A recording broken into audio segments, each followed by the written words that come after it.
Bienvenue dans le podcast de Runs qui veut mettre en lumière ces coureurs normaux qui, comme vous et moi, s'entraînent, progressent, structurent et de temps en temps pètent un RP. On est là pour vulgariser ma philosophie d'entraînement, pour vous aider à progresser au quotidien. Aujourd'hui, on reçoit Vincent Aderer, coureur amateur et trailer, athlète que j'entraîne.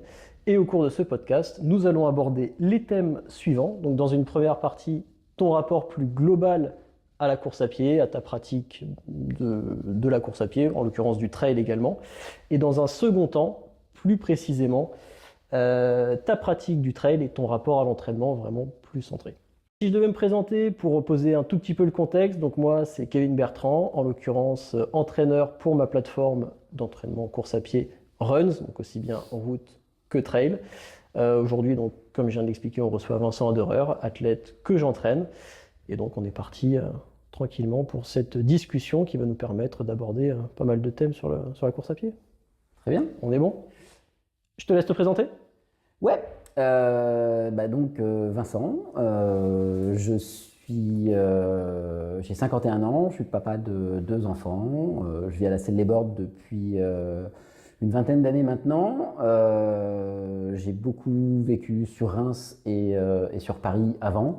Et puis la volonté de revenir, le contact à la nature, il y a quelques 20 ans à peu près, élever les enfants au contact de la nature, et je pense que ça c'est le message important à retenir qui fait que c'est le fil conducteur de la course à pied et du trail aujourd'hui entre autres en fait. Donc, on est bien dans notre campagne.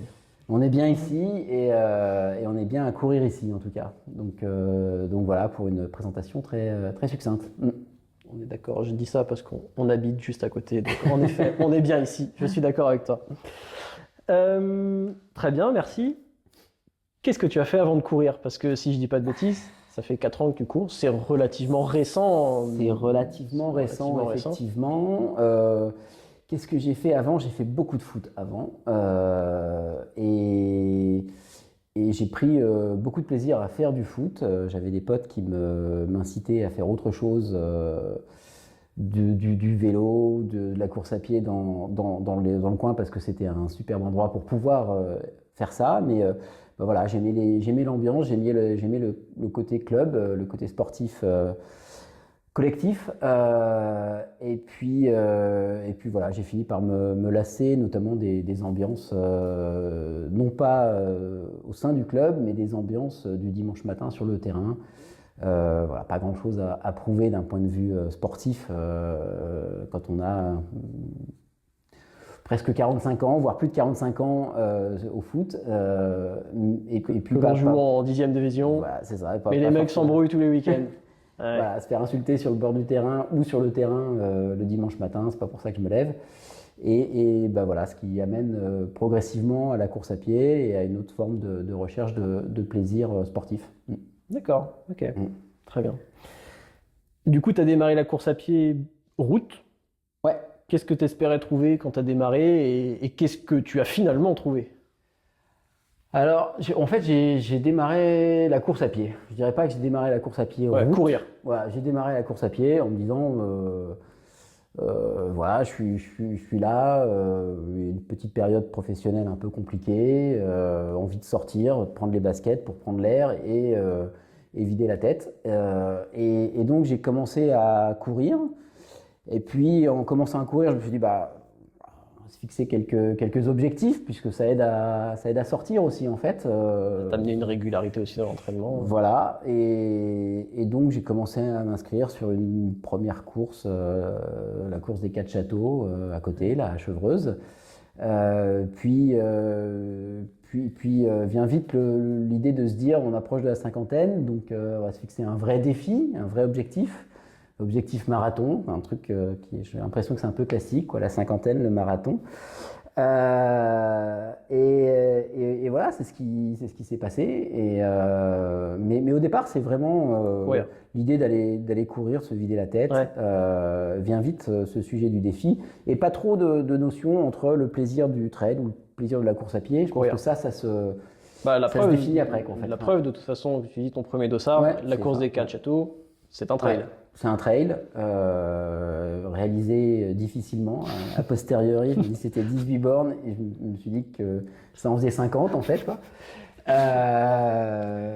Parce que tu l'as fait, c'est combien de temps après avoir démarré la course à pied, les entraînements? 4-5 mois après, en fait. J'ai Oui. dû vraiment commencer à courir. Alors tu partais pas de zéro, parce qu'il y a quand même une Ouais. notion, même au niveau auquel tu pratiquais Ouais. le foot, c'est différent, mais tu cours sur le terrain, tu es actif, donc tu partais pas de zéro d'un point de vue biomécanique, etc. quand même. Mais en effet, si on prend vraiment la pratique de la course à pied, oui, aller enquiller un trail de 18 bornes 4 mois après avoir Ouais, réellement même pas, je crois, d'ailleurs, en fait. commencé à courir, tu avais une base sportive, mais c'est pas très Ouais. vieux en effet. Donc, Non, c'était assez rapide. Ceci dit, ton objectif marathon, qui donc c'est le marathon de Paris, tu as Marathon de couru Paris. peu de choses près un an après avoir démarré. Ouais, un peu plus C'est d'un an tôt après, aussi en un fait. marathon un an après avoir Ouais, démarré la course à ouais. pied. Ça attaque C'est direct. pour ça que j'ai fait tôt appel à toi, en fait. ça attaque. Oui, ça Parce que- attaque direct. parce que je me doutais qu'en un an, solo, C'est ça le- allait être compliqué, en fait, quoi. C'est le minimum syndical recommandé. Ouais, c'est ça. Généralement, Là, on parle de finalement début septembre 22, réellement, à commencer à courir, tout en maintenant la licence de foot, d'ailleurs, la première Ouais. année. tu avais conjugué les deux. Ouais, j'ai conjugué les deux, en fait, quoi, et en allant de moins en moins au foot, parce que voilà, c'est la prise de conscience que je me faisais Au vraiment fur et à insulter tous les mesure. dimanches, en fait. Et donc, oui, un an et 6 mois, quoi, à peu près. Ouais, pas tout à fait Oui, 6 mois, quoi. Un an et demi. Pour prendre le dossard et l'entraînement nécessaire. Tu avais du coup un mois avant couru le semi Ouais, de Paris, c'est bien ça? ouais. Ok. Et un peu avant le semi de Boulogne, d'ailleurs, aussi. Oui, donc ouais, plusieurs mois avant. Tu Ouais. avais déjà fait le semi de Boulogne, d'accord, à l'époque. Ok. Et comment s'était passé du coup les deux semis? Semi de Boulogne, semi de Paris, tu t'en souviens? Ouais, je me souviens bien. Tu t'en souviens bien? C'était dur? Non, pour le coup, Non les deux semis sont plutôt bien passés, en fait. Ouais. Et notamment celui de Boulogne est plutôt très bien passé. Très roulant à Boulogne. Très roulant, très rapide. Et ça reste le meilleur semi que j'ai fait, d'ailleurs, je pense. D'accord. Mais bon, après, comme il n'y a pas beaucoup de semis réalisés, il n'y a pas non plus beaucoup de références mais pour dire que j'ai fait mieux c'est- plus tard. C'est bien, c'est bien. C'est que déjà il y avait une Ouais. bonne gestion de course pas longtemps après le début, donc Ouais, non, c'était bien. c'était bien. Ouais, c'était bien. Ok. J'étais prêt. Ça sous-entend qu'il y a quelques mois après, il y a un truc où tu étais moins prêt? C'est moins prêt pour de la distance plus longue, ouais. Et puis ouais, je pense qu'on verra un peu plus tard, mais le sujet de la route qui devient longue quand c'est que de la route est un sujet pour moi qui m'a amené plus au trail. Ouais. Ouais, oui, bah, c'est complètement en effet 42 km sur un marathon, ça En fait- n'équivaut pas à 42 km sur un trail, c'est deux choses différentes, maintenant tu le sais. On a déjà beaucoup parlé ensemble, mais quand moi je cours avec une notion de plaisir en fait, quoi. Il faut. Et la route, j'ai pas le plaisir. Donc, C'est pas grave, c'est donc, à un pas- moment, ça devient long et chiant pour moi. La condition sine qua non n'est pas de courir sur route, il y a le trail, on fait ce qu'on veut, ce qui nous plaît et c'est parfait, très bien. Ok, c'est très bien, donc la notion de plaisir, j'ai bien compris, elle est venue, enfin tu as fait évoluer ta pratique vraiment avec ça en fil conducteur. Aujourd'hui, tu continues de fait à courir de plus en plus, Ouais. un petit peu, oui, si, de plus en plus. Vraiment avec toujours ça en fil conducteur, et qu'est-ce qui t'amène à allonger petit à petit les distances que tu fais entre elles? On y reviendra dans un second temps, mais au fur et à mesure maintenant de tes années de pratique, les distances augmentent. Mais qu'est-ce qui fait que le plaisir te pousse à augmenter un petit peu les distances? Alors, ouais, je cours pour le plaisir et pour les émotions. D'accord. Je pense que ce que je recherche dans la pratique du trail, en fait, c'est plusieurs choses, mais je veux dire, il y a le côté nature, le côté se ressourcer. C'est pour ça que je cours régulièrement et pour aller chercher ça, le côté contact avec la nature, aller se ressourcer, aller profiter intensément de ces moments de nature, en fait. Et puis après, vient la notion de défi et de recherche d'émotion, en fait. Okay. C'est pour ça et en fait, finalement, ce côté intense de l'émotion qui est ressentie pendant la course et au moment de la fin de la course, va avec le fait de réussir quelque chose qui est plus long que ce que tu as pu faire en termes de dénivelé que le précédent, en fait, quoi. D'accord. Ou avec cette notion du côté spectaculaire de l'endroit où je le fais aussi, en fait, quoi. Et quand je dis ça, c'est pas la même chose que de réussir un trail à Auffargis, qui est un super trail, que d'aller à la montagne. Bien sûr. Et de réussir quelque chose de... Que tu fais de plus en plus d'ailleurs aujourd'hui aussi. Ouais. Et donc voilà, je pense que c'est ça qui fait que c'est toujours un petit peu plus loin, c'est pour aller chercher toujours un petit peu plus d'émotion. D'accord. Et c'est vraiment le côté qui me fait vibrer quand j'arrive sur le dernier kilomètre et que ça me porte et que je sens que les émotions sont là, limite les larmes montent à l'œil quand la ligne d'arrivée approche, quoi. Donc voilà, c'est ça. Et est-ce que ça, justement, tu ne l'avais pas ou beaucoup moins retrouvé, par exemple, sur ton premier marathon, et ton seul d'ailleurs, sur ton marathon, tu ne l'as pas retrouvé, cette ambiance que l'on décrit, aussi que les gens décrivent sur la ligne d'arrivée? Si, bien sûr, je l'ai eu en fait. Je l'ai eu, ce côté très, très émotion, très, très intense. C'était Marathon de Paris, 50 000 personnes, c'est un truc de dingue. Donc quand tu franchis cette ligne et que tu dis ça y est, je l'ai fait, j'ai fait mon premier marathon, et il y a effectivement beaucoup d'émotions, mais il y a eu 15 bornes avant. Tu t'es dit qu'est-ce que je fous là, quoi. Ouais, en fait, non, je suis là, je vais le faire, je suis content de le faire, mais je m'emmerde un peu, quoi. Enfin, je regarde la montre, je suis drivé par la montre, et de me dire ok, j'avais prévu de le faire en X minutes au kilomètre. Et je suis en train de dériver de 5 secondes au kilomètre. Et en fait, je trouve ça pénible parce que ça me gâche le plaisir dans lequel j'étais en train que je cherche à vivre au moment où je cours, en fait, quoi. Bien sûr. Alors, non pas que le chrono n'est pas important en trail, mais en effet, sur la route, on peut vite tomber sur ce truc de ce que tu dis. Selon la pratique, comment tu envisages ta pratique de la course à pied, de route en l'occurrence. Et en fait, ça fait switcher la notion de plaisir. C'est ça. Pour le coup, le marathon, on l'avait travaillé ensemble, hein, mais je m'étais dit, je vais le faire en 4 heures. Et quand tu commences à être en 4h05, 4h10, et qu'en fait, tu te mets dans une ambiance où intérieurement, tu dis, mais en fait, je suis en train de rater l'objectif. Et en fait, non, l'objectif, c'était pas forcément 4 heures, l'objectif, c'était de faire les 42 km, quoi.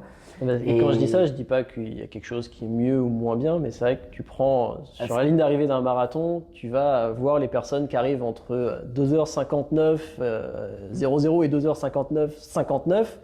Ils vont tous passer la ligne, enfin tu peux l'appliquer à toutes les tranches horaires, hein, et ça va être une explosion de joie. Et à l'inverse, tu prends le mec qui arrive 2 secondes d'après, qui fait 3h0001, il va tirer la gueule. Sur un trail, tu le vois beaucoup moins ou pas. Oui, et puis c'est pas que je regarde pas la montre, en fait, parce que je sais c'est différent. Il y a des délais, il y a autre. Mais en fait, c'est pas l'objectif n'est pas de me dire que je vais le faire en tant de temps, parce que de toute façon, selon les conditions climatiques, il y a beaucoup de choses qui rentrent en ligne. Exactement. Tu l'as expérimenté l'année dernière, en l'occurrence. Tu prends un dénivelé de 100 mètres au départ et tu as une demi-heure d'attente parce que ça bouchonne. De toute façon, tes objectifs, ils sont plantés, quoi. Donc, mais par contre, voilà, le plaisir, c'est d'être là, de contempler, de regarder ce qui se passe autour et de profiter de ce moment-là avec la charge émotionnelle à la fin qui est la même, qui est décuplée, en fait, pour moi. Mais ça se discute pas. Est-ce que tu dis, pour le coup, je te rejoins complètement, le fait que ce soit drivé par le plaisir, selon les périodes de sa vie aussi, pour chaque individu, hein, si je prends mon exemple à moi aujourd'hui, sur ma pratique de coureur loisir également, je prends plus plaisir à essayer de baisser mes temps, baisser mes records personnels sur la course à pied en route, en l'occurrence 5, 10, semi et bientôt marathon. Et peut-être que dans 10 ans, en effet, ce sera une pratique que j'envisagerai totalement différemment. Et très certainement d'ailleurs, mais ça c'est très propre à chacun, et je pense que la notion de plaisir, quelle qu'elle soit, c'est de toute façon ce qui va te faire durer dans le temps. Donc moi en tant qu'entraîneur, durer dans le temps, c'est quelque chose qui est très important parce que c'est avec de la régularité, de la consistance que Exactement. tu progresses ou tu es juste régulier et tu t'éclates. Parce que si c'est tout le temps en dents de scie, au bout d'un moment, la notion de plaisir, elle va aussi s'atténuer. Donc je te rejoins toi là-dessus. Très bien. Est-ce que, justement, dans cette notion de plaisir, est-ce que tu t'entraînes de manière générale seul ou à plusieurs? Je sens qu'il peut y avoir plein de contraintes qui font que c'est parfois il y en a. contraint en l'occurrence, ouais, c'est pour Il y ça. en a. Pour le coup, enfin, l'entraînement, chez moi, c'est une contrainte. Mais Tu le fais pour kiffer ta course. Ouais, exactement, en fait. Si je pouvais faire des courses sans entraînement, je le ferais bien, mais c'est pas possible, en fait. Ouais, d'accord, c'est intéressant. C'est vraiment l'entraînement n'est pas un plaisir pour toi. Non. Parce qu'il y a en l'occurrence, il y a d'autres personnes qui, à l'inverse, vont te dire c'est sympa d'aller faire des courses, mais ce qu'ils préfèrent, par exemple, c'est la prépa. Ouais, non. Toi, c'est l'inverse. Pas du tout. Ouais. D'accord. Pas du tout. Ok. C'est pas que je prends pas de plaisir du tout à sortir, parce que à nouveau, je reviens sur ce que je disais tout à l'heure, c'est selon là où tu vas t'entraîner aussi, ça va me etc. vider la tête, ça va me faire du bien de me ressourcer, mais de me dire que je dois sortir 10 bornes et les faire comme ci, comme ça, ou je dois sortir 20 bornes et les faire à tel rythme. En fait, donc du coup, pour moi, c'est pas un plaisir en fait. Ouais. Pour moi, c'est effectivement de la préparation et de la capacité à vivre intensément plus tard ce que j'ai envie de vivre en fait, quoi. Mais si ça ne tenait qu'à moi, j'aurais pas toute cette discipline. Enfin, ça tient qu'à moi d'ailleurs, mais bon, c'est heureusement que tu es là, sinon. Mais j'aurais pas cette discipline de me dire là, cette sortie-là, je vais la faire avec l'objectif de courir au seuil, courir avec cette régularité, avec cette fréquence cardiaque ou enfin, les éléments de préparation autour de ces sorties en fait, d'entraînement sont pas aller s'entraîner et plaisir, peut-être même encore plus structurer l'entraînement. Ouais. Ça te gave. Ouais, alors et me projeter moi à me dire je vais passer une demi-heure, trois quarts d'heure sur la façon dont je vais devoir réaliser cette sortie-là pour qu'elle soit optimale. Non, je vais pas le faire en fait, quoi. Donc je vais prendre les baskets et puis je vais sortir, quoi, en fait. Donc non, c'est là où d'où l'intérêt d'un entraîneur. C'est ça. C'est ça. Pour des gens comme moi, en tout cas, qui ont besoin effectivement d'être accompagnés à la fois sur le fait de faire, d'avoir une séance bien préparée et d'être accompagné sur la séquence de préparation également, dans sa durée, en fait, quoi. Parce que c'est de la rigueur, c'est de la discipline. Et c'est une forme de contrainte en fait dans la façon de devoir préparer pour réaliser l'objectif en fait, quoi. À l'inverse, être prêt te permet de beaucoup plus kiffer le jour J. Parce que si tu arrives dans le dur dès le kilomètre 2, tu vas pas au bout, quoi. La notion de plaisir, elle va vite diminuer. Elle va être en chute libre. On dit que ça se joue beaucoup dans la tête, mais ça se joue aussi un peu dans les jambes et dans la capacité. Il faut déjà être prêt physiquement. Voilà. Et après, la notion mentale, en effet. Si on est prêt physiquement, la notion mentale, là, elle prend une dimension très importante. On est d'accord. Donc, si je reviens à la question initiale, j'en déduis que tu cours le plus souvent seul. Alors, le plus souvent et de plus en plus souvent seul. Alors là, il y a pas mal de contraintes pro, on va dire, qui font que c'est le cas. Ça n'a pas toujours été le cas, et d'ailleurs c'est aussi un des plaisirs de la course que je n'avais pas soupçonné au départ. Courir à plusieurs. Je cours encore pas mal avec le club extrême de Rambouillet. Ouais. Et ça sur tes sorties longues, le week-end. La semaine, je ne peux plus le faire avec eux. Mais c'est sympa aussi parce que ça donne une autre ambiance de course à pied, des rencontres, des échanges, des conseils. Donc ça, c'est pas mal aussi. Et puis après, effectivement, pour ce qui est de la préparation des échéances, dans la mesure où je ne peux pas complètement le faire avec le club, c'est solo, et c'est solo avec une discipline de préparation que tu m'amènes. Ouais. D'accord. Mais ça c'est vrai que pour le coup, je te rejoins. Moi qui suis relativement, je mets des gros guillemets là-dessus, mais solitaire, j'aime bien d'en faire dans mon truc, etc. C'est vrai que de par là où j'habite et mes contraintes pro également, je cours très souvent seul. Et c'est vrai que les fois où je partage des entraînements avec certaines personnes, je me dis que si c'était le cas un peu plus souvent, en fait, ça te permet de passer tes entraînements d'une façon différente, de les Ouais. aborder différemment et c'est plutôt intéressant. Ouais. Ouais. Ouais, Mais ça apporte nous autre sommes chose. tous deux coureurs Voilà, amateurs, donc forcément, ça vient s'insérer dans une vie de famille qui est bien. Enfin, toi, maintenant, tes enfants sont Ouais. grands. Moi, j'ai un enfant de 2 ans, donc forcément, notre vie de famille est remplie, nos contraintes professionnelles. Donc après, en effet, il faut adapter par rapport à ça. Faut adapter. Alors, ça fait des séances un peu tardives, solo le soir à Paris, en quittant du boulot. Mais c'est, pour le coup, ça permet aussi d'évacuer un peu la journée. Et ça, Ouais, il y a toujours c'est sympa, un c'est petit sympa dans poids, ce mais c'est sens-là. des trucs positifs Alors, je dis aussi. solo. Après, c'est loin d'être solo tout le temps, hein. Mais Sur tu croises du monde, tu croises les du monde quais de sur Seine, on est de lesquels. plus en plus nombreux. en Tu fait. croises- T'as pas été inondé cette semaine d'ailleurs? T'as fait un peu de triathlon Non, sur les quais de Seine? Hein. ça a été, Ça a cette été. semaine, ouais, mais non, il n'est pas rare de croiser des centaines de coureurs en club.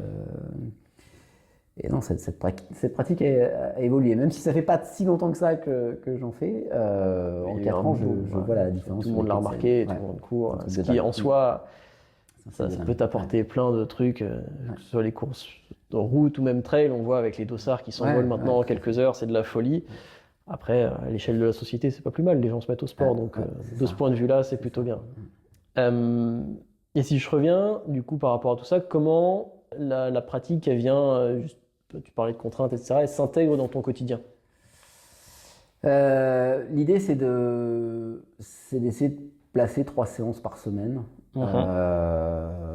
3 séances, donc enfin deux sur Paris parce que je passe quasiment toute la semaine à Paris, Ouais. et puis une le week-end un peu plus forêt, soit avec le club, soit voilà. Les 2 séances sur Paris, j'essaye de caler une séance un peu plus fractionnée. Mhm. Sans On structurer. on joue sur l'intensité, quoi, en fait. Et puis une séance un peu plus tranquille, récup, un tout petit peu plus longue. On est sur le schéma classique de la personne qui court 3 fois par semaine ou C'est ça. 9 fois sur 10, tu as une sorte d'un footing, Ouais. une séance structurée et une sortie plus longue. Plus longue le D'accord. week-end, soit solo dans les phases de prépa, soit avec le club, en fait, effectivement. C'est intéressant ce que tu dis. Ouais. Sur les phases de du coup, préparation plutôt générale, tu vas avec le club, c'est plus adaptatif aussi sur ce que tu fais, sur les allures, etc. Et puis tu as cette partie plaisir. Ouais. Et sur les phases de préparation spécifiques, peut-être un peu plus souvent tout seul pour essayer de respecter justement tes prépas de course et de cibler un petit peu plus les allures pour être un petit peu plus carré sur l'entraînement, c'est ça? C'est ça. Monsieur se prépare finalement. Ah, mais ça se prépare tout le temps, en fait. Très bien. Très bien. Alors, je pense que maintenant, avec, même si on se l'est dit, c'est relativement jeune ta pratique en course à pied, mais 4 ans, tu as le temps quand même de voir certains trucs. Il y a des hauts et des bas, je pense que tu l'as expérimenté. Comment tu gères quand c'est dans le dur? En fait, ça dépend de ce qu'on entend par le dur, en fait. C'est très personnel aussi, on est d'accord. Il y a le dur. T'as eu des blessures en l'occurrence? Ouais, j'ai eu des blessures. Là, il y a de la frustration. J'ai eu une blessure en course. Il y a beaucoup de frustration, en fait. Parce qu'on s'est préparé, on a passé du temps. Et voilà, la cheville qui tourne, on peut rien faire. On peut continuer, ça arrive. On peut continuer à courir, mais il y a un moment, ça reste vraiment difficile. Et donc ouais, il y a de la frustration à ce moment-là. Sinon, en fait, les hauts, les bas, enfin un bas en préparation, en course à pied, d'entraînement, ce genre de choses, ou même pendant une course en elle-même, je me dis que c'est normal, et puis j'essaie de switcher, en fait. Je pense que le sujet c'est ça, Donc tu as essayé de mettre t'es là pour profiter, tu regardes ce qu'il y a autour de toi, l'environnement, le côté nature, ressourcé à nouveau, en fait. Et puis ça te fait réavancer, et ça passe, en fait, je trouve. Moi, donc peut-être inconsciemment, tu as mis des mécanismes psychologiques en place pour essayer de... Ok. Ça, et puis... non, je dirais qu'il y a le côté... si c'est dur aujourd'hui, c'est pour que ça soit bon demain, en fait, aussi. Et je pense Entraînement difficile, compétition facile. Ouais, voilà, c'est le côté de réussir à switcher mentalement. au moment où c'est dur en me disant mais c'est dur, je suis en train de courir, je ne sais pas pourquoi je le fais à ce moment-là. Et puis on repense au prochain objectif et on se dit que Voir le truc dans sa globalité. c'est pour aller vivre ces moments d'intense émotion qu'on est là au moment où c'est dur en fait, quoi. Ok.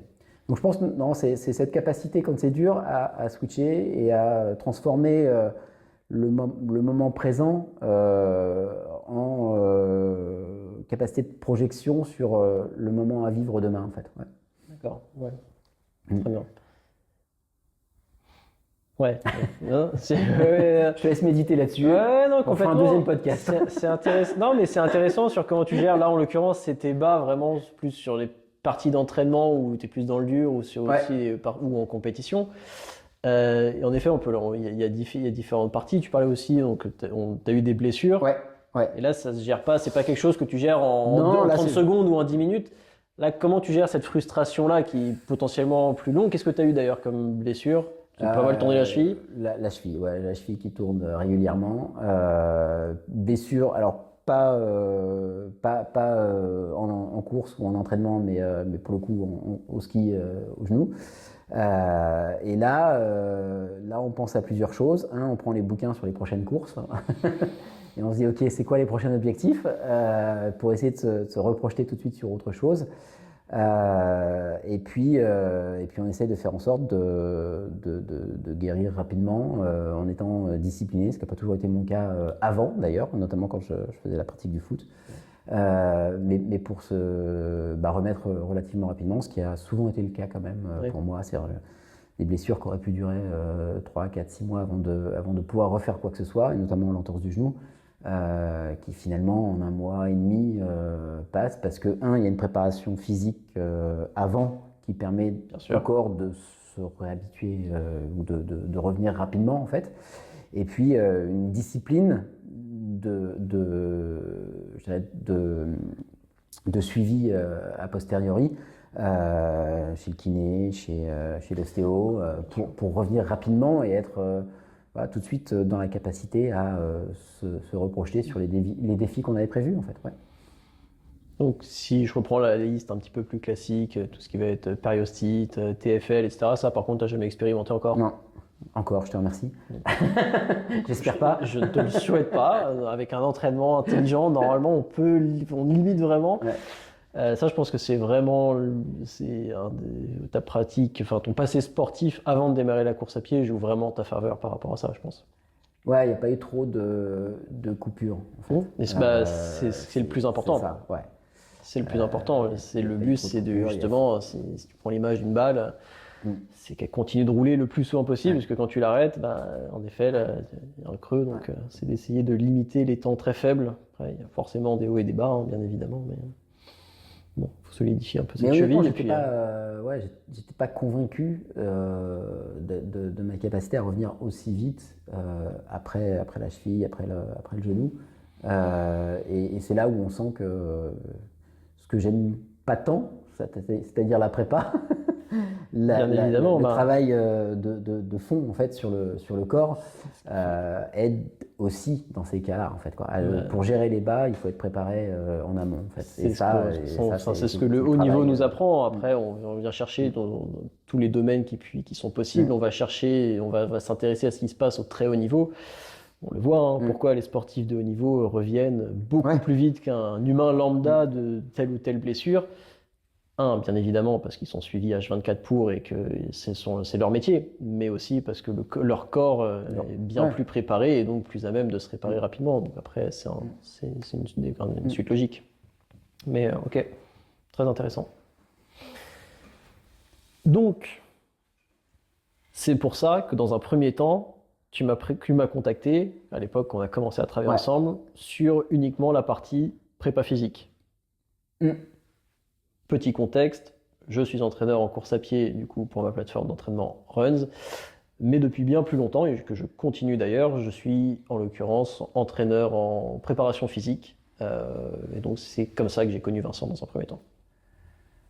Ouais, c'est ça, quand j'ai commencé à courir un petit peu, à mettre le premier objectif, je me suis dit que courir c'était bien, mais mais qu'a priori, vu ma propre rigueur, ça serait pas suffisant en fait. Il y avait un besoin de, même si je continue à faire du foot, hein, comme on le disait, mais un besoin de remise en condition, de travailler plus généralement sur le corps en fait, et pas uniquement sur la course à pied. Besoin de perdre un peu de poids, donc. Il y avait quoi? Il y avait des troisième mi-temps aussi au foot? Ouais, il y a toujours beaucoup de troisième mi-temps. C'est peut-être même la plus longue en fait. Et puis, ouais, il y avait ces besoins effectivement de travailler un peu plus la condition physique, remise en forme, tout un tas de travail autour du cardio. On continue d'ailleurs. On a mis des choses en place sympas. Voilà, donc ces besoins-là qui faisaient que la perspective d'aller vers des objectifs. Tu avais en fait déjà dès le début de ta pratique en course à pied, tu avais déjà en tête que si tu avais un corps général plus fort, ça t'aiderait dans ta pratique de la course à pied. Ouais, le sentiment que c'était nécessaire, en tout cas. C'est que courir ne suffirait pas pour aller vers un objectif de marathon et qu'il allait falloir. Tu voulais pas au niveau récréatif loisir boucler un 5 ou un 10, ou auquel cas je ne dégrade en rien ces distances. De toute façon, je suis persuadé que courir un 5 km à fond, c'est beaucoup plus dur que des distances beaucoup plus longues. Mais voilà, si tu veux faire un 5 bornes chill, on va mettre du temps, mais on va y arriver. En effet, tu avais des objectifs plus longs. Si ça demande une prépa peut-être un peu plus adaptée et plus approfondie. Ok. Que j'avais jamais fait par ailleurs. Pour le coup, quand je t'appelle la première fois, effectivement, je sais même pas ce qu'on va se raconter au départ. J'ai une vague objectif de dire voilà, dans qu'est-ce qui va me faire celui-là, un marathon. Et là, je cours 10 bornes par semaine, donc a priori, je vais avoir besoin de faire autre chose en fait. Donc, là, il va falloir changer quelque chose, sinon il va y avoir un problème. Et on y va, dans mon esprit d'ailleurs, dans un premier temps, uniquement sur le côté, un peu de gainage, un peu de cardio, mais pas avec l'objectif d'avoir une préparation spéciale en fait. Quoi. Merci pour la passe. Qu'est-ce qui. Ça reste sans profondeur. Qu'est-ce qui t'a fait, au fur et à mesure de nos échanges, certainement aussi, mais dans un second temps, maintenant on travaille donc sur la prépa physique et sur ta partie, vraiment ta planification, ta structure d'entraînement course à pied. Qu'est-ce qui t'a progressivement amené à structurer aussi, en passant en l'occurrence par moi, en plus de ta prépa physique, ta planification en course à pied? On l'a évoqué un petit peu depuis le début de la discussion. Mais je dirais que c'est à la base ce que j'évoquais tout à l'heure sur le manque de plaisir malgré tout dans la préparation. En fait. Et manque de plaisir, manque de temps. Et donc de me dire, si je veux réussir ça, ce défi, que ce soit de la distance, de l'élévation ou pas, j'ai besoin d'être mieux structuré dans la façon de me préparer en fait, et de la rigueur, de la discipline, du séquençage de cette préparation là. Quand est-ce qu'il faut commencer quoi, est-ce qu'on fait, est-ce qu'on court longtemps, est-ce qu'on court un peu, est-ce qu'on court vite, est-ce qu'on court pas vite, enfin ce cadrage de la préparation qui, à un moment, m'a fait réaliser que si je ne l'avais pas en matière d'accompagnement, je ne serais pas moi-même en capacité de le faire. Et je dirais que l'objectif, il n'est pas de... Enfin, on travaille ensemble, pas pour que je réalise des temps, en fait. On travaille ensemble pour que je prenne du plaisir à courir, en fait. Quoi. Oui, mais on l'a dit, ta capacité à prendre du plaisir dépend d'être un minimum prêt sur tes courses. Donc, voilà. Ça nécessite aussi... Et ça en découle... Tu cours l'Ecotrail de Paris dans maintenant 3 semaines. Ouais. Tu t'es quand même objectivé un minimum sur un chrono. Tu pars pas non plus l'affaire au fusil. Alors, bien évidemment, le chrono, il est peut-être pas aller chercher le 10 sur 10 en RPE d'effort, de passer la ligne et de te dire j'ai donné 120%. Mais tu t'objectives quand même un minimum, malgré tout. Oui, ne serait-ce que pour être conscient qu'on va réaliser le passage, les barrières horaires, ce genre de choses. Donc, il y a quand même quelques éléments. Donc, normalement, il ne devrait pas y avoir la voiture balai juste derrière. Normalement, on a un peu de marge. Mais oui, ça... Et puis même se dire, ça reste des challenges pour le corps humain. Bien sûr. Et D'accord. on sollicite, on tape bien dedans, donc ça s'improvise pas non plus. Enfin, Complètement, hein, comme tu dis. Ils peuvent essayer, hein, mais On moi non. on Moi, a je sais que je le ferai discuté pas. quand Donc, tu étais sur les quais de Seine, il y a tellement de gens qui courent, etc. Là, c'est la course à pied, il y a un tel boom ces dernières années. On voit notamment sur les réseaux sociaux plein de choses avec des performances complètement folles, etc. Je pense qu'il est important de ne pas banaliser en effet le fait de courir, enfin même pour certains et pour pas mal de personnes, ne serait-ce qu'un 5, un 10 bornes, un semi-marathon, un marathon ou même des trails plus longs, ouais, c'est une sacrée perf. Donc en effet, pas banaliser ça non plus, quoi. non. Et pour ça, il y a un besoin de prépa en fait, quoi. C'est sûr. C'est sûr. Mais en effet, mais faut que ça soit séquencé, faut que ça soit préparé. le cheminement d'aller chercher un entraîneur, en effet, il dépend de plein de choses et qui est très propre à chacun. En effet, il y a des personnes, c'est juste parce qu'ils ne savent absolument pas quoi faire. Il y en a d'autres, c'est pour se décharger, qui pourraient savoir quoi faire et s'entraîner tout seul, mais pour se décharger parce que c'est pas pareil aussi. Tu vois, bah, en l'occurrence, moi, je n'ai pas la prétention de dire que je suis le meilleur entraîneur au monde, hein. Le but, enfin, entraîneur, c'est essayer une grande capacité d'adaptation, de toujours se remettre en question, etc. Mais justement, s'entraîner, c'est pas évident. Je trouve que c'est plus dur de s'entraîner soi-même que d'entraîner tous ces athlètes.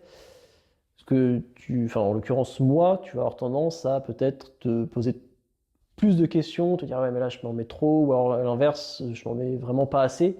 Et c'est aussi pour ça que en l'occurrence, prends un entraîneur. Mais j'ai un entraîneur sur ça m'évite de me poser ces questions. Mais tu vois, mais c'est le cas, tu vois, pour ma planification, j'ai un entraîneur, moi aussi. Ouais, bah c'est ça. Ouais. Ça me permet de me décharger. Déjà, c'est un gros gain de temps aussi, parce que je cours après le temps, tout le temps. Donc en effet, il y a plein de raisons différentes qui te poussent à aller chercher un entraîneur et elles sont toutes très propres à chacun et très bonnes de toute façon, hein. En fait, on est sécurisé dans la pratique. C'est un peu la façon dont je le vois moi. C'est ok, a priori, il y a quelqu'un qui a réfléchi à ma place sur ce que je dois faire. Donc c'est exactement ça. Je vais le faire comme ça parce que je lui fais confiance et parce que a priori c'est la bonne façon pour aller vers l'objectif qu'on a partagé, dont je t'ai fait part, dont on a évoqué en fait. Donc c'est exactement ça. C'est tu te décharges mentalement, tu gagnes du temps. Voilà. Après, je reste aussi quand même malgré cela. Je suis d'accord avec toi. Hein. Enfin, en l'occurrence, j'ai également un entraîneur, comme je t'ai dit. Ça me permet de passer plus de temps sur la prépa de mes athlètes à moi, de passer plus de temps en famille. Après, je pense quand même que c'est bien qu'en tant qu'athlète, tu prennes pas juste le plan sans réfléchir du tout et te dire ok, il y a ça à faire, boum, j'applique sans se poser de questions. Alors le but c'est pas de faire le casse-bonbon, appeler ton coach toutes les 5 minutes, hey, pourquoi ci, pourquoi ça. Mais je pense que c'est important de comprendre le pourquoi du comment il y a ces séances, pourquoi il y a ces cycles qui sont mis, et ça te permet toi aussi de mieux appréhender ta pratique et de pourquoi je fais ça, de comprendre ton plan d'entraînement. Je pense que c'est intéressant. Oui, bon, c'est des choses qu'on évoque ensemble, mais j'avoue que moi, je suis dépendant. Je suis dépendant c'est bien de se l'approprier, mais non, à nouveau, le plaisir est dans le moment que je vis, au moment de la course en fait. Okay. Et le reste de la préparation, soit je prends du plaisir à courir solo en forêt, courser par un sanglier. Voilà. Soit j'ai plutôt tendance à suivre le plan et à faire confiance sur le côté. Tu fais preuve d'adaptation d'ailleurs sur le plan, ou il y a le plan et c'est le plan et c'est le plan? Alors ouais, je vais faire preuve d'adaptation dans le cadre des conditions dans lesquelles je le réalise. Et typiquement, tu vois, la semaine dernière, tu m'as envoyé la prépa sur le parc Montsouris et les tours que je devais faire, rythme 1 km. Et je suis arrivé devant le parc Montsouris, c'était fermé en fait. Et donc j'ai été courir à la CTU juste derrière et j'ai adapté. Mais pas grand chose en adaptation, mais c'était pas le même kilomètre, c'était pas la même boucle. il n'y avait pas le même dénivelé que prévu, et voilà, c'est comme ça que ça s'est passé, quoi. D'accord.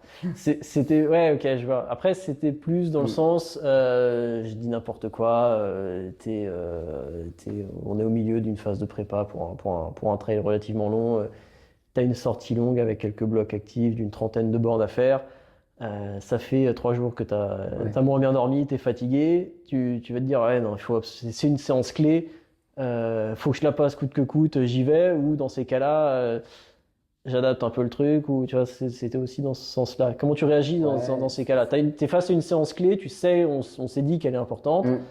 Ça fait 4 jours que tu es dans le mal complet. Qu'est-ce que tu fais? Tu m'appelles, tu réfléchis tout seul, tu fais quoi? Je vais réfléchir tout seul quand même, il y a un moment ça m'arrive. Ouais, mais Non, je vais essayer de c'est pas une question piège, hein. Je vais essayer de la Un passer peu, quand même. fais gaffe à ta réponse.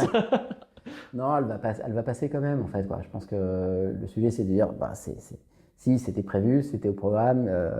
C'est là que tu as encore besoin de progresser. Ouais, sans doute. Sans doute. C'est là où il faut que je m'approprie un peu plus les choses. Ouais, je pense que c'est important quand même d'adapter, de se dire, même quand bien même, là, en l'occurrence, on prend un exemple qui est précis, mais quand bien même c'est une séance clé, c'est ce que tu disais tout à l'heure, le but c'est de durer le plus longtemps possible. Si tu sens que ta séance, en fait, elle est là pour te donner des bénéfices. Si à la fin de ta séance, parce que tu étais dans le mal, tu vas en retirer plus de trucs qui te pèsent que de bénéfices, au final, il aurait certainement fallu l'adapter un petit peu.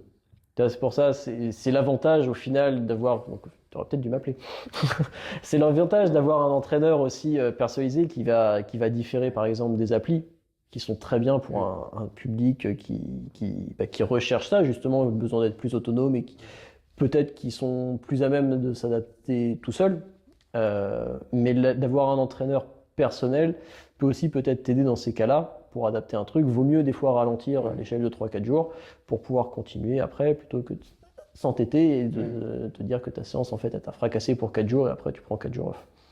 Par exemple. Le plan, il est jamais fixe. Le plan n'est jamais fixe. Toujours à adapter, monsieur. Le plan n'est jamais fixe. Donc on a commencé à l'évoquer un petit peu. Vraiment ton rapport à un plan d'entraînement. Ouais. Qu'est-ce que fait que justement on discute ensemble de tes objectifs, etc. Moi je me casse la tête sur ton plan d'entraînement. Comment toi tu perçois ça? Pour le coup, moi, ça m'apporte la rigueur dont j'ai besoin, en fait. Ça me donne le cadre dans lequel je dois réaliser la séance. Et finalement, c'est la discipline d'exécution pour aller vers l'objectif que je me suis fixé, en fait. Et donc, je le reçois réellement avec cette idée que, ok, c'est mon cadre, c'est là-dessus que je dois travailler aujourd'hui, c'est là-dessus que je dois travailler cette semaine. Et c'est ça qui va me permettre d'avancer, de gagner en capacité physique, cardio, Je fais confiance à ce que j'ai pensé. Ouais. Ok. Très bien. Voilà. C'est bien, tu me fais confiance. Première bonne nouvelle. 100%. N'hésite pas à t'approprier un peu plus ton plan d'entraînement encore. Bon, très bien. Parfait. Je pense que pour cette première partie qu'on avait évoquée, je pense que la discussion est plutôt intéressante. C'est bien, je continue à apprendre sur toi, donc au final, c'est un très bon exercice. Je te propose qu'on passe sur la deuxième partie, donc qui était plus centrée sur les compétitions que tu as pu faire, etc., ta progression autour de ces 4 dernières années. Donc on en a déjà un petit peu parlé. Ton premier gros objectif, ça a été le marathon de Paris, un peu plus d'1 an après tes débuts en course à pied. Ça a été le premier objectif. Comment ça s'est passé? Comment tu l'as vécu? Et quels ont été les autres objectifs qui ont suivi? Si on faisait un peu la chronologie en fait de tes grosses targets. Effectivement, avant ça, des petites courses locales, histoire de commencer à se frotter. T'accrocher un dossard. Accrocher un dossard, se frotter à quelques distances. Et puis, rapidement était effectivement arrivée l'idée de faire ce marathon pour les 50 ans. Donc, Comment je l'ai vécu? Avec beaucoup d'excitation dans les phases de préparation. T'es arrivé en me disant j'ai cette allure à tenir. Ouais. Allez, T2 à l'époque. Bon, l'idée c'était 4 heures. Donc Ok. voilà, c'était faire sous 4 heures. Donc, chacun ses objectifs. Donc, C'est super. Attends, c'est très bien. C'est super. Un an et demi de course à pied, aller pour moi, taper ton marathon était à pleinement 4 heures. envisageable d'ailleurs en fait.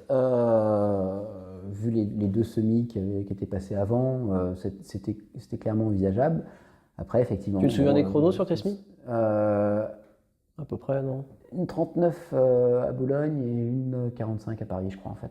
Oui, donc en effet, le 4 heures, était clairement. C'était jouable. C'était dedans. Alors, ça s'est pas passé comme ça. Mais il y a eu un mur quelque part, t'as croisé un mur quelque part, il y a un truc qui t'est écrit en pleine tête. Et exactement. Et puis effectivement, on se sort un peu de l'objectif derrière et on commence à se dire que dès que ça a commencé à dériver, t'es sorti. Et c'est là que j'ai pris conscience que c'est pas ce que tu recherchais. C'est pas ce que je recherchais en fait. Le chrono qui dérive, le regard sur la montre et pas sur l'environnement. Ouais, cette sorte de petite pression du chrono. Je suis en train de rater l'objectif, mais en fait, au moment où je pense que je suis en train de rater l'objectif, je pense que je me trompe d'objectif personnel. En fait, l'objectif personnel, au final, et je l'ai découvert qu'après, c'est pas 4 heures. L'objectif personnel, c'est d'aller au bout, de le vivre intensément au moment où tu passes la ligne.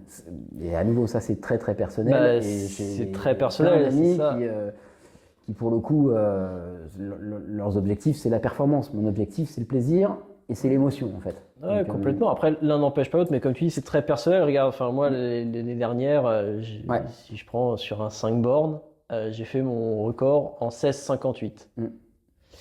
Si je passe la ligne en 17,01, ça va pas m'empêcher de dormir, très bien, tout va bien se passer. Mais à 3 secondes près, tu vois, pendant 10 minutes, tu te dis, oh putain, merde. T'aurais pu accélérer une seconde. Bon, tu vois, c'est un truc bête. Aujourd'hui, ça me plaît. Ça me plaira peut-être plus dans quelques années, mais tu vois, en effet, c'est là que la route et le rapport au chrono peut vite. Faut quand même faut prendre du recul par rapport à ça. Quand bien même tu vises la performance, c'est pas le même plaisir. Chill. Et chacun son plaisir là-dessus. Mais je comprends qu'il puisse y avoir une charge émotionnelle forte à se dire qu'on a réussi cet objectif de temps, en fait. Mais quand tu ne le réussis pas, faut réussir quand même à se préparer avant, à se dire, ça va, c'est pas grave, quoi, tranquille. Il y a certaines personnes qui vont se rendre malades. Il faut essayer de mettre en place des mécanismes pour l'éviter, mais ça tout dépend de la personnalité, tout à fait. de la recherche dans cette pratique de la course à pied. Bien sûr. Et ça reste sain, quand même, je pense. Mais pour le coup, je suis très content de l'avoir vécu, fait comme ça. Parce que ça t'a fait prendre conscience de certaines choses. Ça m'a fait prendre conscience que c'est pas ça que je cherchais en fait, quoi. C'est une fois qu'on se pose, tu me posais la question, il y a des hauts, il y a des bas. En fait, après ce marathon-là, il y a des hauts et des bas en fait. Il y a des hauts en disant, je l'ai fait quoi en fait. Et il y a des bas en disant, mais t'avais prévu 4 heures. T'as fait quoi? 4h16. Petit popcorn sur la fin quoi. Ouais. Je sais pas, c'est beau Paris en fait. Mais t'as visité, voilà. T'as visité. Un coup sur la montre, un coup sur l'extérieur. Voilà, tu vois. Et voilà, dans les bas. T'as fait ton marathon 1 an et demi après avoir démarré, tu vois. Alors tu le prends peut-être conscience plus après coup, mais. Ouais. C'est beau quoi. Mais j'ai surtout pris conscience que, en fait, c'est pas comme ça que je voulais vivre la course à pied. Ouais. Vraiment. Et de me dire, ok, ça, je pense que je le referai plus, pas dans ces conditions-là. Donc peut-être que je referai un marathon un jour, effectivement. Mais en fait, je veux pas perdre de vue que quand je cours pour ce plaisir, ces émotions et ce que ça fait vivre en termes d'intérieur, en fait, quoi. Et ça, je le trouve ailleurs. Je le trouve effectivement en courant en forêt, en courant en montagne. Bien sûr. Et donc, du coup, l'après-marathon, tu te remets tout de suite, tu te rends compte dès le début comment tu bascules sur le trail et qu'est-ce que tu te remets comme objectif après? Comment tu vis l'après-marathon? C'est une petite course que j'avais pu faire avant. Les 4 châteaux? Ouais, 4 châteaux, Fargis, à côté là. Et m'avait déjà fait prendre conscience que j'avais un vrai plaisir à courir dans cette nature en fait, quoi. Tordre la et donc, cheville, et donc tous les derrière, virages. voilà, c'est ça. Et donc derrière, l'idée de prendre vite des dossards pour Ouais. aller chercher ce plaisir-là, ce contact avec la nature, euh, le contact un peu moins fréquent avec la montre en se disant voilà, je suis à 6,05 au lieu de Ouais, bien sûr. 5,50, bref. Et donc oui, je reprends rapidement des dossards pour aller courir, mais plutôt sur des environnements un peu Bien sûr. spectaculaires. Non pas que le marathon de Paris soit pas spectaculaire, d'ailleurs, il l'est. C'est une question de sensibilité. mais, Mais après, je, je pense aussi que l'on peut clairement avoir une pratique course à pied route qui soit, enfin, quand je dis saine, c'est ne pas être tout le temps focus sur sa montre à 3 secondes près, etc. Il y a aussi, on peut très facilement trouver ce genre de pratique, ce rapport à l'entraînement et au chrono, etc. sur la route. Après, en effet, ça se discute pas. Tu préfères 1000% aller en forêt, mais putain, mais vas-y, quoi. Au contraire, c'est parfait. C'est ça. Vas-y. Donc du coup, tu te remets assez rapidement quand même un objectif trail ou comment ça se passe les semaines, les mois qui suivent le marathon? Si, c'est tout de suite refixé sur T'es autre parti chose. sur quoi? Alors, il y a eu pas mal de choses mises en place. Pour le coup, dans la même année, on était inscrit avec un pote sur les Templiers. Alors lui sur la longue distance, Ouais. et moi plutôt sur une distance intermédiaire, le marathon d'Écosse, donc 36 km. Ouais, c'est à peine 40. Ça. Ouais. Et donc ça, c'est le mois d'octobre qui suit. D'accord. Et là, je comprends pourquoi je cours. Ok. Vraiment, ça fait partie des 2-3 courses. Donc t'as mis 2 ans à trouver où tu te dis, ok, Ouais. c'est ça. Au Ouais, final, c'est ça. Enfin, c'est ça parce que une nature exceptionnelle, des petits sentiers, des petits singles, des dénivelés où on a l'impression d'être en pleine montagne et d'être dans le dur, mais en même temps de se dire qu'on vit quelque chose d'exceptionnel. Et donc une super course. ça reste dans tes top courses aujourd'hui? Ouais, Ok. ouais, clairement. Et d'ailleurs, Tu retournes? j'y retourne. J'y retourne cette année, donc en octobre, là, et cette fois-ci sur la longue distance, sur l'historique en fait, des Templiers, donc 80. Les distances augmentent au fur et à mesure, hein. Les distances augmentent, y compris dans 3 semaines. Y compris dans 3 semaines. Tu auras 84 km 84, ouais, 84. à courir. À courir. À courir. À courir beaucoup. Eco sur Trail de l'éco-trail. Paris, Ouais. assez peu de dénivelé. Mais effectivement, ouais, voilà, le premier objectif, le marathon, avec un goût de satisfaction de l'avoir terminé, en même temps de frustration de se dire qu'on n'a pas pris le plaisir qu'on aurait dû prendre, et donc la volonté d'aller chercher cette émotion, chercher ce plaisir, Mais, et le fait de le trouver rapidement, 6 mois plus tard, dans une course nature exceptionnelle, un peu historique en fait. Ouais. t'as fait le truc classique. Au final, t'as démarré la course à pied et t'as été coché tout de suite la case marathon. Ouais. C'est toi qui te l'es mise toute seule ou Ouais, tout seul. Ouais, t'as pas eu, ou même maintenant avec le recul, t'as pas eu l'impression d'avoir eu une sorte de pression sociale d'aller te dire je cours, en Non. fait, il faut que je fasse un marathon? Non. Non, ok, c'est bien. Non. C'est bien. Non, parce que dans mon entourage, finalement, il n'y avait pas de Personne qui tant de pratiquait. pratique que ça, Ok. en fait, quoi. Non, pas tant de pratique que ça. Et donc, plutôt moi qui commence à courir, à me dire, bon, on va courir après quoi? On va courir après un défi. Et 50 ans, 42 bornes, quoi. Voilà. T'aurais pu rallonger un peu. Ouais. C'est fait. T'es déjà mort. Depuis, quoi. c'est fait. Depuis, c'est fait. Ok. Bon. C'est bien. Donc, il y a eu des étapes intermédiaires. Donc, au fur et à mesure, les distances des objectifs s'allongent. C'est quoi t'as un objectif à plus long terme, dans plusieurs années? Un truc que t'aimerais aller. T'as une course ou une distance, un truc que t'aimerais faire? Parce que c'est au fur et à mesure, tu vas chercher de plus en plus long sur les Ouais, trails. ce que je disais tout à l'heure, je pense que le truc, c'est d'aller chercher l'émotion qui fait carrément vibrer, en fait, quoi. Donc, c'est tes limites. et le Qui, truc, de c'est fait, que passent par des distances de plus en plus longues. Chaque course, on est content de la terminer. Bien sûr. Tu fais un 20 bornes, tu es content de l'avoir fait, en fait, quoi. Bien sûr. Mais quand tu fais 3 fois 20 bornes, le troisième, il te fait un peu moins vibrer et tu es content de l'avoir fait. Mais Aller chercher quelque chose de nouveau à chaque fois. Chercher quelque chose de plus, le petit défi qui va dire j'ai fait ça aussi en fait quoi. Et d'où le côté on allonge un peu les distances systématiquement. Donc là cette année, tu fais 2 trails de 80, l'éco-trail de Paris dans 3 semaines, au Templier, et t'as un 50 bornes. Un 50 au Saint-Jacques, trail de Saint-Jacques. Ok, ouais. Très bien. Avec pas mal de dénivelé, mais dans un décor qui devrait être pas mal. Spectaculaire. Devrait être pas mal. Ouais. Ok. Et ouais, avec cette idée effectivement d'allonger pour se dire qu'il y a le petit défi. C'est à chaque fois en fait tu rajoutes, c'est plus dans ce sens-là. C'est tu allonges parce que tu as coché, enfin tu t'es rendu compte ce que c'est en l'occurrence l'année dernière, un 60 bornes, etc. Et ok, c'est bon, j'ai vu ça. Maintenant j'aimerais aller. C'est pas dans le sens plus. J'aimerais un jour faire, je sais pas, un 100 miles. Donc il faut que je coche des trucs. C'est plus dans l'autre sens. Ouais, qui ira peut-être un jour parce que peut-être un jour pour aller chercher c'est pas la target plaisir, à 5 ans ou je sais pas quoi. Vivre l'émotion intensément. Ouais, mais tu peux le voir dans un sens ou dans l'autre. Là aussi, complètement. En fait, quoi. Okay. Un jour peut-être. Un jour peut-être, mais je préfère pas me dire. Ouais, non, mais le cheminement est en effet intéressant. Je ferai 100 bornes dans 2 ans. Peut-être que je le ferai. 100 bornes ou 100 miles 100 bornes. On a déjà comme ça.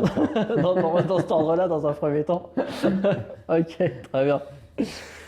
Avec ton expérience personnelle, du coup, aussi bien avant la pratique de course à pied et depuis ces 4 dernières années, et plus aussi en un sens ta collaboration avec moi ces dernières années, quelles sont les choses essentielles à retenir, qui te sont propres bien évidemment, qu'elles soient positives ou négatives?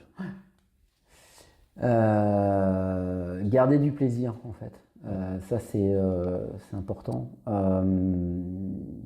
Ou de se mettre dedans, mais sur une période très courte. Tu sais que pendant 2 semaines il faut charbonner, mais on est d'accord. Mais le plaisir de courir, c'est en fait, même si je disais tout à l'heure que le côté entraînement c'est pas toujours du plaisir, ou les phases de prépa, mais en fait au moment où c'est ce qui t'apporte. Au moment où tu cours, il faut que tu gardes du plaisir. Je dirais qu'il n'y a pas de fatalité quoi en fait non plus. En fait tu peux le faire. Ça je pense que ça fait partie aussi des plus. Au départ quand on se dit qu'on va faire un marathon c'est un truc improbable. Faut pas minimiser. On a les ressources en fait pour pouvoir le faire. Donc je pense que ça c'est aussi parmi le côté plus. Et derrière, non, pas négliger le fait que c'est quand même une forme de discipline, mais que le corps t'en remercie. Le corps s'adapte bien, il faut lui laisser le temps de s'adapter, en effet. Voilà, dans les moins, je sais pas ce que je pourrais te dire sur les moins. Non, je sais pas. Après, ça pourrait. T'es plus gros au final, qu'est-ce que t'as appris, mais si on le tourne différemment, quelles sont tes plus grandes réussites et enfin je mets des guillemets à réussite et à échec, mais tes plus grandes réussites et tes plus grands échecs ces 4 dernières années? T'arriverais à me le lister ou pas? Avec du recul. Ouais, alors peut-être que ça a évolué entre les réactions à chaud et maintenant avec du recul aussi, peut-être. Réussite, en fait, comme je le disais tout à l'heure aussi, c'est finir une course, c'est une réussite en fait. Quoi. Ça, ton marathon sur l'instant, tu l'as vécu comme un échec parce que tu fais un quart d'heure de plus, mais au final, ça fait un an que tu cours, tu fais un marathon, c'est une réussite. C'est une réussite. Ouais. Et réussir un 35 bornes au marathon d'Écosse, c'est quelque chose de magique. Réussir parmi les plus belles courses que j'ai pu faire, le trail de Vulcain à Volvic, 48 bornes, c'est magique en fait. Quoi. Et il y a des très belles réussites. En fait, pour moi, une réussite, c'est j'ai pris du plaisir à courir. J'ai vécu un moment intense. Et je pense ce Trail Days dont on a souvent parlé aussi, c'est 28 bornes, un peu plus de 1000 de dénivelé. On passe de la mer à la vue sur les Alpes, plutôt dans l'autre sens d'ailleurs, vu le tracé. C'est magique en fait, quoi. C'est magique. Et ça, c'est des réussites. Sur la partie échec, en fait, je dirais pas échec, je dirais erreur. Oui, c'est pour ça que je disais, je mets des gros guillemets. C'est l'UTMJ l'année dernière, 75 bornes, je vais pas au bout. Il fait moins de 5 degrés. Conditions quand même dantesques, on va dire. Conditions climatiques terribles. Il pleut, on est dans 20 cm de boue quasiment tout le temps. Et j'arrête à 50 bornes, mais parce que je suis pas équipé en fait. Je suis pas équipé. Et je pense que ça, c'est une erreur, c'est une leçon. On a beau être préparé physiquement, on n'est pas forcément préparé à ce que la nature va nous offrir ce jour-là. C'est sûr que sur le nous trail, imposer plutôt. Il y a une notion de matériel qui est quand même plus importante que sur la course à pied et route. Les organisateurs nous le disent en long, en large et en travers avant les courses. Soyez prêts, ayez le matériel. Quand tu pars en montagne, en effet, la météo peut vite changer. Insuffisamment le cas. Pas de veste de pluie suffisamment adaptée ou ce genre de choses. Donc ouais, je pense que c'est... Mais on apprend, voilà, on apprend. Et, depuis, tu as racheté du matos. On rebondit dessus, ouais. Ouais. Ok, très bien. Là, si on devait en sortir une, je t'en laisse plusieurs, hein, bien évidemment, la chose que tu te dirais maintenant à ton toi qui débute la course à pied à 4 ans? La question à $10 000. Vas-y, fonce, t'en es capable et tu vas prendre du plaisir. T'en doutais, du coup? Ouais. Et puis en plus, je pense que on nous rappelle constamment que ça paraît pas normal. Parce que quand tu discutes autour de toi et que je pense qu'il y a les deux en fait. Je vais aller courir 40 bornes. On dit mais pourquoi tu le fais? Et deux, il est où ton plaisir? Et c'est pas forcément facile à appréhender. Il y a les deux, moi je trouve. C'est en effet sur le public qui soit, famille, proche, etc., qui ne sont pas spécialement sportifs ou pas du tout dans la course à pied. En effet, tu passes vite pour un ovni. Ouais. Et à l'inverse, sur le public plus aguerri course à pied, tu peux vite banaliser un truc qui est quand même balèze. Ouais, c'est vrai. Donc c'est la gestion entre les deux. Il y a du bon, il y a des personnes des fois que j'entraîne en effet, et ça fait pas très longtemps qu'ils courent, ils ont des plus jeunes, ils ont des bonnes capacités, etc. Le mec il passe sous les 3 heures au marathon et il est déçu parce que il a vu un tel qui fait 2 heures. Je dis mais attends, ça fait pas longtemps que tu cours, tu viens de faire 3 heures au marathon, t'as vomi presque sur la ligne d'arrivée, laisse-toi du temps, ça fait 2 ans que tu cours, tranquillement quoi. Il y a une pression aussi, il faut pas banaliser, que ce soit route ou trail, encore une fois, hein, c'est la pratique course à pied dans sa globalité. Ça va être la gestion entre les deux, entre banaliser qu'un truc est quand même balèze et sur le public qui connaît rien à la course à pied, sans être péjoratif, dire mais qu'est-ce que tu fous en fait, quoi, c'est pourquoi. Et de jongler entre les deux, c'est parfois pas facile. Ouais, alors je pense que ma façon de voir ça, c'est en fait, d'abord tu le fais pour toi. Alors ça c'est important. Ouais. Et comme tu le fais pour toi, vis-le intensément par rapport à ce que tu vas aller chercher comme émotion, toi en fait. Et c'est pour ça que sur ta question, ma meilleure réponse c'est ça, vas-y. Enfin, moi, je me serais dit ça. Vas-y, c'est bien, c'était la question en effet. Tu vas prendre du plaisir. Et ce que potentiellement au début, avec cette vision de l'extérieur, de quelqu'un qui entend dire qu'il y a des gens qui courent 40 bornes, je me serais dit, mais pas pour moi, quoi. Pas pour moi et pourquoi, en fait, quoi. Et je ne soupçonnais pas avoir la capacité à prendre autant de plaisir à le vivre au moment où je le cours, quoi, en fait. Et non, je pense que c'est la meilleure façon d'exprimer ce que je ressens quand je cours, en fait, quoi. Okay.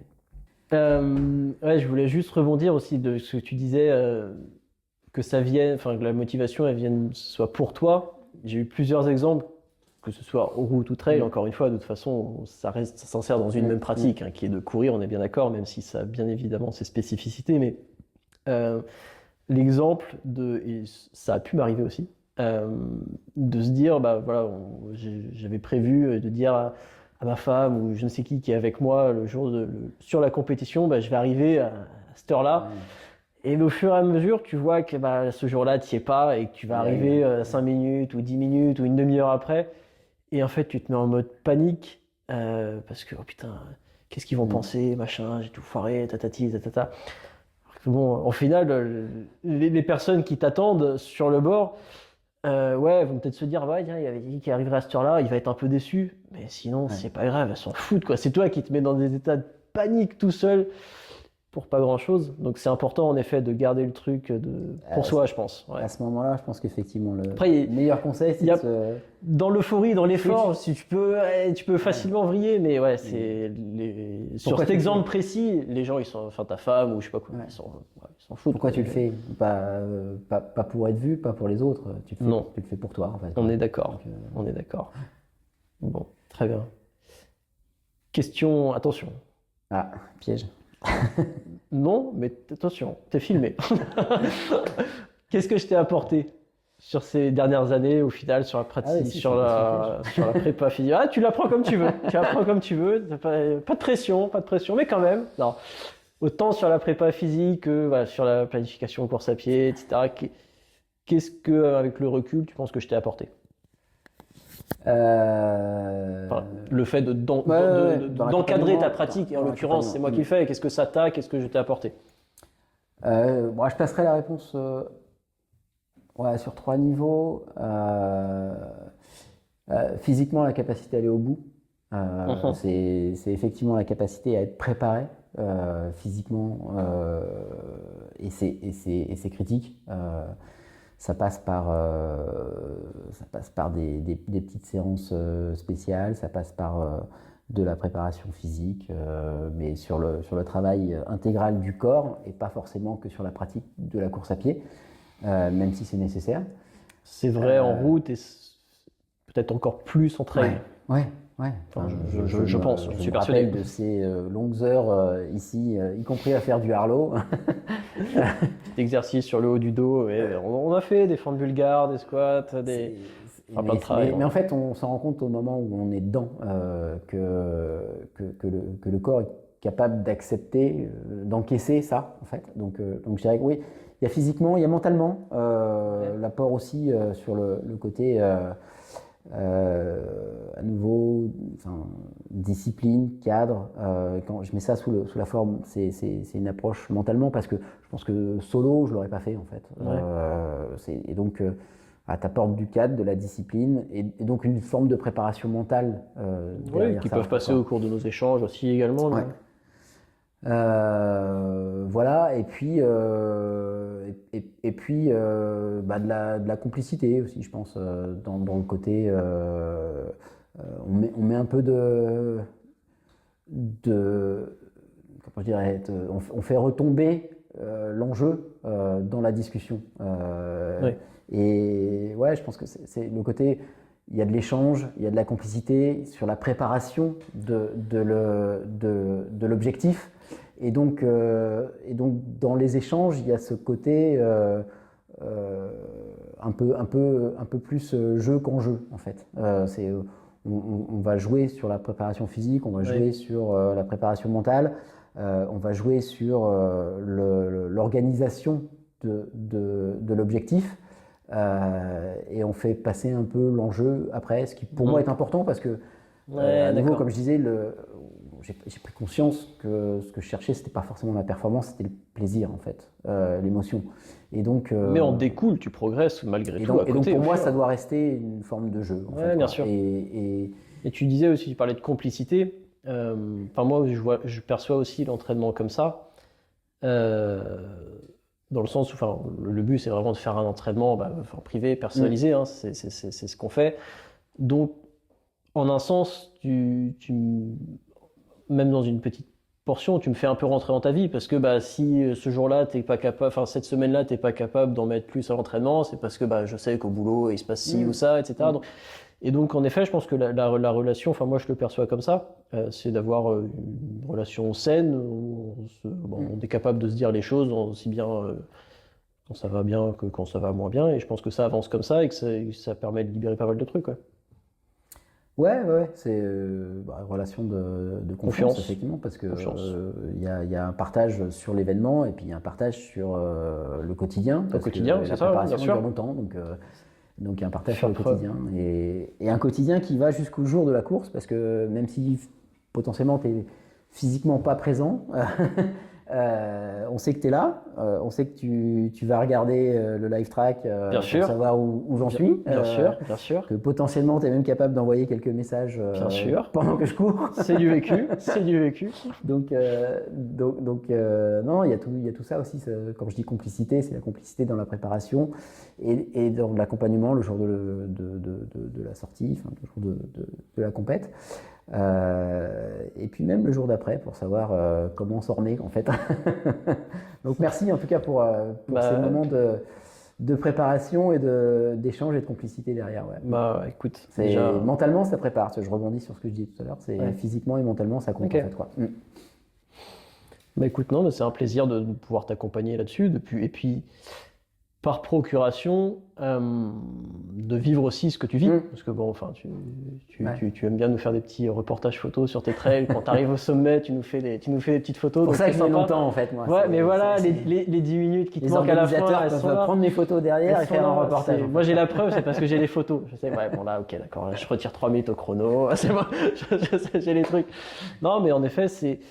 Et ça, je le remarque de plus en plus aussi en tant qu'entraîneur, c'est que, quand je disais vivre par procuration, c'est que moi, en tant qu'entraîneur, je me mets aussi une certaine pression, c'est-à-dire que je tous les athlètes que j'ai, prépare un objectif, quel qu'il soit, que vous êtes fixé, que l'on s'est fixé ensemble. En effet, s'il y a un foirage complet, j'en prends ma part de responsabilité. Donc forcément, les semaines, les jours avant ou le jour J, je me dis bon, allez. C'est pour ça que j'encourage aussi, parce que ça me met en sens une petite pression. Et vos réussites, je me rends compte de plus en plus qu'elles sont différentes, mais tout aussi importantes que mes réussites à moi sur ma pratique. Bon, je cours aussi, j'essaye de temps en temps. Et franchement c'est plaisant, donc c'est moi qui te remercie pour tout ça. Merci de progresser, de continuer à me faire confiance et merci pour cet échange et de nous avoir en plus accueillis chez toi aujourd'hui. Avec plaisir. Pour ne trahir aucun secret. Dans 3 semaines.